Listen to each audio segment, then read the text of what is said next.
গঙ্গাসাগর নামটা শুনলেই যেন মন ভরে ওঠে ভক্তির আলো আর সমুদ্রের নোনতা হাওয়ার স্পর্শে। প্রতি বছর এখানে লাখো লাখো মানুষের পদচিহ্ন পড়ে, ভক্তি আর বিশ্বাসে ভরে ওঠে সমুদ্রের বালুচর। কিন্তু প্রকৃতির খেলায় গত বছর সমুদ্রের ঢেউ ভেঙে দিয়েছিল অনেকটা সি বিচ, ভেঙে গিয়েছিল মেলার বহু কাঠামো। তবুও গঙ্গাসাগর হার মানেনি মানুষের বিশ্বাস। আর সেই বিশ্বাসকেই স্যালিউট জানিয়ে গঙ্গাসাগর মেলা 2026-এর প্রস্তুতি শুরু হয়ে গেছে এবার জোর কদমে।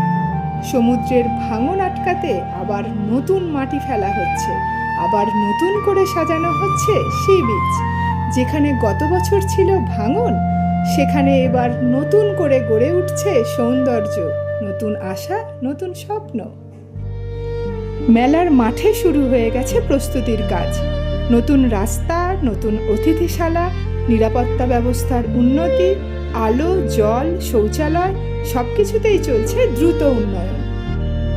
কারণ গঙ্গাসাগর শুধু একটি মেলা নয়, এটা মানুষের ভক্তি, মানুষের আবেগ, মানুষের বিশ্বাসের প্রতীক।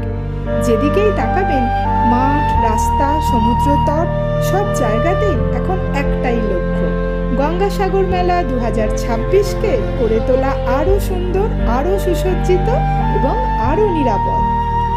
আবার ভরে উঠবে সাগরের ধারে নীল আলো, আবার পৌঁছে যাবে দেশের নানা প্রান্ত থেকে লক্ষ লক্ষ মানুষ, আবার শোনা যাবে ভক্তির ধ্বনি, গঙ্গা মা কি জয়।